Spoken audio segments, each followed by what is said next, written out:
aí tem muita gente já pela minha postagem no Instagram dizendo: ai, pilhado, você só quer falar mal. Ai, pilhado, você tá de sacanagem. Então, vamos lá. Para mim, quem tá de sacanagem é quem torce pelo Flamengo e não tá indignado de, em 2 jogos em casa, um contra o Cuiabá e o outro contra o Fortaleza, o Flamengo fazer 1 ponto. Exato. Então a situação é bem confortável para ficar na briga pelo título em relação ao que poderia ser aquilo que ocorreu, por exemplo, com o Atlético, que também perdeu jogadores convocados, não tantos, mas perdeu, né? Teve lesões, suspensões, o Atlético despencou na tabela.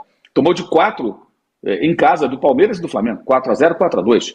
Uma fase muito difícil do Galo. Ontem voltou a vencer, mas acabou que o Flamengo, que corria esse risco, não sofreu tanto, conseguiu passar bem.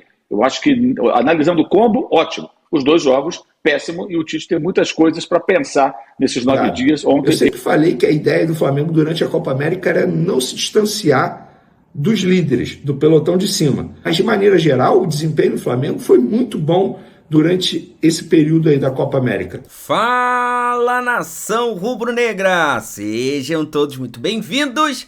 Galera, nesse vídeo, né, vamos acompanhar a imprensa repercutindo, né, sobre a derrota do Flamengo e também ali sobre o panorama geral dessa Copa América, né, para o Mengão, claramente pensando no desfalque, né, foi bom, não foi bom. O fato é que o Flamengo, né, está ali na briga, né, ali pela liderança do campeonato e, lógico, brigando, né, pelo título do Brasileirão. Afinal de contas, agora, né, que foi ultrapassado, tá a 2 pontos do Botafogo e também do Palmeiras, né, que são ali os 2 que estão na frente.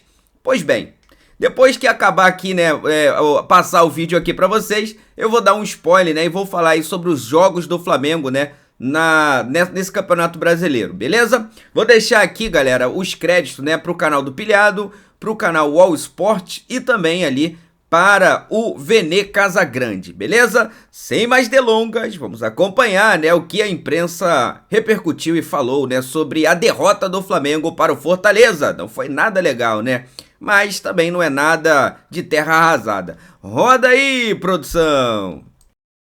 Eu estava viajando, acompanhei o jogo do Flamengo no avião, e aí tem muita gente já pela minha postagem no Instagram dizendo: ai, pilhado, você só quer falar mal. Ai, pilhado, você tá de sacanagem. Então, vamos lá. Para mim, quem tá de sacanagem é quem torce pelo Flamengo e não tá indignado de, em 2 jogos em casa, um contra o Cuiabá e o outro contra o Fortaleza, o Flamengo fazer 1 ponto. O Flamengo fazer 1 ponto. Então, eu vou deixar bem claro. Antes de eu falar da atuação do Alan, que foi algo patético, o Alan não joga nada desde que ele jogou no Flamengo. Antes de eu falar da atuação do Alan, eu vou falar uma coisa que eu penso sim e que tem que ser falado. Alguma coisa tem que ser feita nesse time do Flamengo para não passar a ser um time frouxo. O Flamengo tá virando um time frouxo. O Flamengo tá virando um time que, quando precisa decidir, não ganha, não joga bem, se acovarda. E aí muita gente vai falar: todo desfalcado, pilhado, tá bom. Mas o Palmeiras do Abel Ferreira jogou jogos com a dupla de zaga de meninos.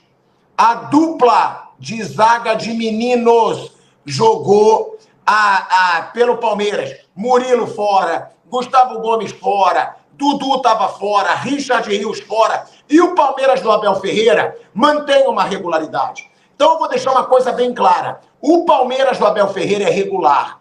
O Palmeiras do Abel Ferreira não afrouxa. O Palmeiras do Abel Ferreira não é frouxo. E o Flamengo tem que tomar cuidado para essa geração não virar uma geração frouxa do Flamengo.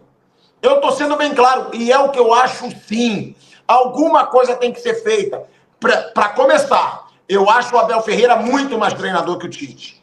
Muito mais treinador. Consegue fazer o time mudar a forma de jogar quando tem que fazer. Consegue improvisar quando perde jogadores mais do que o Tite consegue. Não acho, nunca achei o Tite uma maravilha. Agora, perder, empatar com o Cuiabá no Maracanã lotado, perder para o Fortaleza no Maracanã lotado e deixar o Palmeiras passar em 2 jogos que eram fáceis, relativamente fáceis para o Flamengo, aí não. Aí me desculpa, tem que ser criticado sim. tem que ser questionado sim, porque o Flamengo do ano passado foi um time frouxo, foi um time apático. Esse time não é apático. Esse time luta dentro de campo, esse time briga mais, mas não adianta brigar e não ser decisivo. Não adianta brigar e não conseguir resultado dentro de casa. É o Flamengo que falou tanto do Botafogo no ano passado, mas que no ano passado e nesse ano está sendo igual. Passou a ser ameaçado pelo Palmeiras, Palmeiras passou. O Flamengo precisa acordar. Mas se Botafogo, por exemplo, e Palmeiras empatarem, o Bahia não vencer a rodada, o Flamengo, se entrar em campo, ele fica dependendo dele para logo depois passar à frente do jogo atrasado. Então a situação é bem confortável para ficar na briga pelo título em relação ao que poderia ser aquilo que ocorreu, por exemplo, com o Atlético, que também perdeu os jogadores convocados, não tantos, mas perdeu, né? Teve lesões, suspensões, e o Atlético despencou na tabela. Tomou de 4 em casa do Palmeiras e do Flamengo, 4-0, 4-2. É uma fase muito difícil do Galo. Ontem voltou a vencer, mas acabou que o Flamengo, que corria esse risco, não sofreu tanto, conseguiu passar bem. Eu acho que, analisando o combo, ótimo. Os 2 jogos, péssimo, e o Tite tem muitas coisas para pensar nesses 9 dias. Ontem ele não foi nada bem em escolhas, substituições, empilhou atacante no final do jogo. Aí é dose, né? Carlinhos, Gabigol, Pedro, todo mundo, Luiz Araújo, vamos embora. Aí não dá, é um jogo totalmente aleatório, time totalmente desorganizado. Não merecia. O gol do Gabriel estava claramente impedido também, reclamações infundadas ali dos jogadores, alegando que a bola bateu na cabeça. Estava impedido, dá para ver claramente que ele estava impedido. Disso. Já no segundo tempo, o Flamengo não foi bem, acho que caiu de produção demais, o time não voltou bem, sobretudo o Alan, que chegou a ser vaiado lá no Maracanã pela torcida do Flamengo. O Davi Luiz, que foi substituído com dores no ombro, estava fazendo um esforço absurdo, rendendo, mas depois que foi substituído, o time caiu um pouco de produção no setor defensivo. A entrada do Léo Ortiz na vaga do Fabrício Bruno também não influenciou muito no setor defensivo. Acho que Pulgar, em determinado momento, estava muito cansado fisicamente falando. O próprio Gerson também, na minha visão, fisicamente falando, também estava muito cansado. Mas o que? Teve a entrada do Gabigol. O Gabigol chegou a fazer um gol no finalzinho ali, comemorou muito, mas a arbitragem marcou um impedimento ali milimétrico, o joelho dele, um pouquinho do joelho dele na frente. Acho que esse gol seria bacana demais, não só para o Gabigol, porque ele está vivendo os últimos meses dele de Flamengo, mas também, obviamente, para o Flamengo, que seria, querendo ou não, um ponto importante dentro de casa. Mas no segundo tempo o time caiu muito de produção, muito mesmo, fez uma má partida. Primeiro tempo foi bem, no segundo tempo caiu de produção e não teve forças para conseguir a vitória, muito pelo contrário, sofreu o segundo gol. Eu particularmente achava que seria 2-1 o placar para o Flamengo, acabou sendo 2-1 para o Fortaleza, um jogo que o Flamengo, repito, não foi bem. Agora o Flamengo volta a ter o reforço, ou melhor, os reforços dos uruguaios que vão jogar nesse sábado, na disputa de terceiro lugar da Copa América contra o Canadá. Eles retornam ao Flamengo. O Flamengo só volta a campo no dia 20, porque o jogo no meio de semana contra o Internacional foi adiado. Então o Flamengo vai ter um longo período para se preparar para esse duelo, algo que é raro, mais de uma semana aí para poder se preparar. Então o Flamengo precisa, primeiro, focar na preparação física dos atletas, que eu estou sentindo eles muito desgastados, a verdade é essa.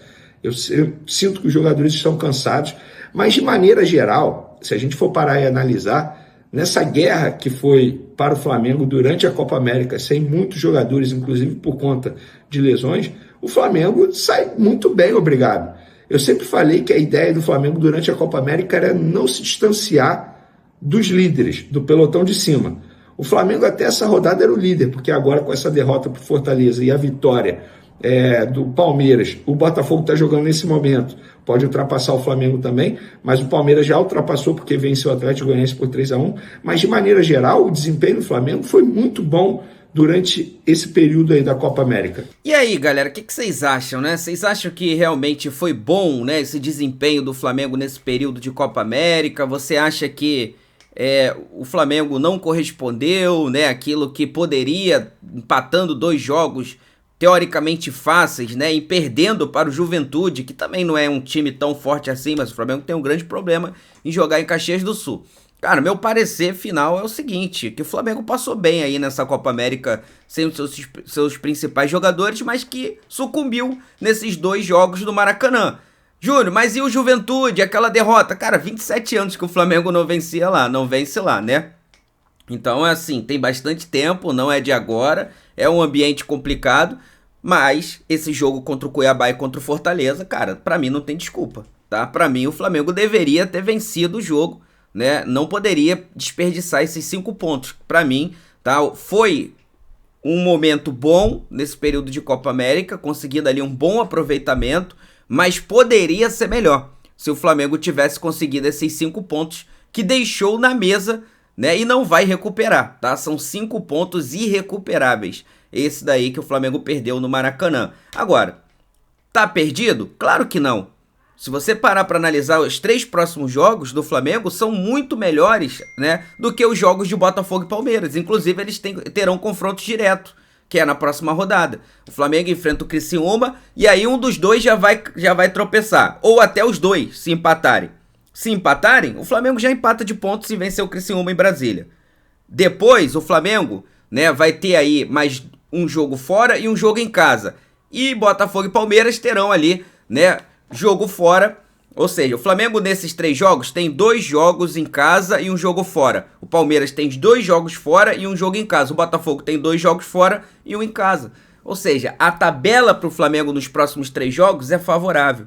Ou seja, dá pra gente recuperar essa liderança na calma e tranquilidade, sem desespero. Beleza? Pelo menos é o que eu penso. E agora, com todos os nossos jogadores de volta, é claro que o time vai ficar muito mais forte. Não é esse Flamengo, esse recorte aí que nós vimos, né, de um Flamengo tendo que jogar na raça, buscar resultados. Não, agora vai ser um Flamengo realmente qualificado, né, com todos os nossos jogadores e até mesmo com os reforços que estão para chegar, como é o caso aí, né, do Claudinho, Marcos Antônio e etc. Beleza, meus amigos? Então é isso, vou pedir a você que não é inscrito, se inscreva no canal, ativa a notificação no sino, deixa o seu like, vou deixar os créditos pro canal do Vene Casagrande, o canal do Pilhado e também o canal All Sport. Beleza, meus amigos? Daqui a pouco eu trago mais novidades pra vocês sobre o nosso Flamengo, hein? Isso aqui é nossa paixão, isso aqui é nosso amor.